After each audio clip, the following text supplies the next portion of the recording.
Hey everyone, welcome back to Apollo Art Analysis. In today's episode, we're going to be studying a piece by the established photographer known as Benoît Barre-Vitiello. And in this episode, we're going to be looking at this incredibly bright and lively composition, and we're also going to explore the influences of Osaka Castle. So let's jump right into it. So whenever you first see this work, of course, we're struck by the immense vibrance of the work at hand here. Your first impression is likely one of awe to the sheer ornate beauty of the scene at hand here. And so, of course, we see this perfectly placed photograph here. It feels almost as if it's kind of rising out of these blossoms in a moment of revelatory reveal there. Another thing you may notice is the sheer amount of light and vibrance within the composition here. Of course, this invigorates the spatial composition alongside these brilliant gold accents that are just absolutely stunning. There's no doubt about that. And another thing you may notice is the impact of texture within this scene. We primarily see this within these blossoms. It's kind of a rough or roiling sense, but of course, delicate in that same nature as well. It's quite interesting. It feels as if we're just standing there ourselves.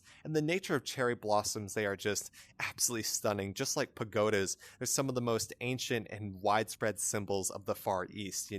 Cherry blossoms come to be a symbol of, say, everything from the fleeting nature of beauty to the renewal of life itself. And the nature of that is quite interesting, right? During spring, cherry blossoms only bloom for a limited time, so you can't catch them for long, and the fleeting nature of beauty is, of course, inherent to their symbolism. And so within this work, we have an incredibly ornate composition, right? This is what is called Osaka Castle in kind of south central Japan. And of course, when you have this sense of the ornate or a sense of the luxury, it always gives a testament to the status of that scene or a status of that destination, especially the use of gold, right? We see this brilliant gold accents within that. It just catches the eye and it makes us feel as if we're standing upon a regal scene, and we certainly are, right?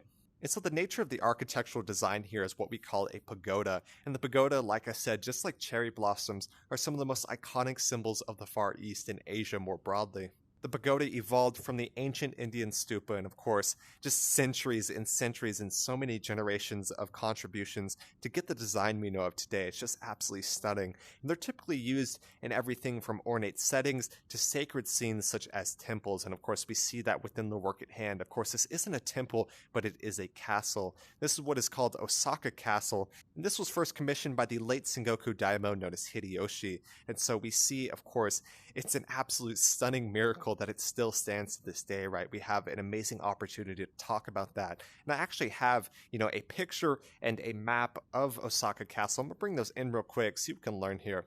Alright, so I brought in kind of a zoomed out picture as well as a map of Osaka Castle. You can see the immense scale of the scene here. Of course, the original photograph here, it feels as if we're just standing at the base of it looking up. But whenever we zoom out, you see just how large the greater land and complex truly is. It's like a compound. And just imagine trying to siege that. It'd be almost impossible.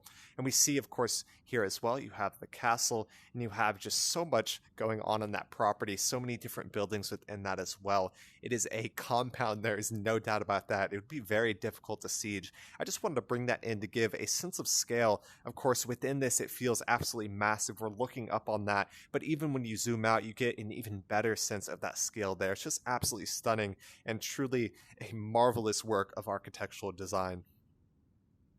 So yeah, Osaka Castle, of course, when it was commissioned by that late Sengoku daimyo, it was, created with multiple levels. There's even a few stories underground as well. So the greater sense is something like, I believe at least 4 stories. It's just absolutely stunning. And of course, you see those brilliant golden accents as well. Like I said, when you have that kind of ornate nature or that sense of luxury, it just points to the status of this destination. So it's just absolutely stunning. There's no doubt about that. And like I said, it is a true miracle that this has been preserved to this very day. It has been destroyed and renovated at least 2 or 3 times. So it's an absolute miracle that we can still look at this today and we can study and learn from it. I absolutely love that. Really hope y'all enjoyed today. Whenever you look at this work, I wanted to ask y'all, what do you see when you view this piece, or how do you feel when you view this piece? I absolutely love the sense of gold, the sense of vibrance. It is very bright and lively photograph. There is no doubt about that. And so, like I said, this is a photograph, so it was created with a camera, with additional edits in Adobe Photoshop that kind of gives us that sense of vibrance, kind of like a vaporwave composition or a vaporwave aesthetic, if you will, here. But like I said, it's absolutely stunning. We always love to look at such, sacred and such historic symbolism and historic design such as this. So really hope y'all enjoyed today. If y'all enjoyed this episode, go check out the original artist Benoît Barre-Vitiello, doing some amazing stuff in the world of photography, really working with a lot of scenes from Asia, as well as that kind of vaporwave aesthetic. So absolutely love to see it, and it was a blessing to study. So like I said, if y'all enjoyed today's episode, go check out the original artist. My name is Apollo. This was Apollo Art Analysis, and I'll see y'all on the next episode.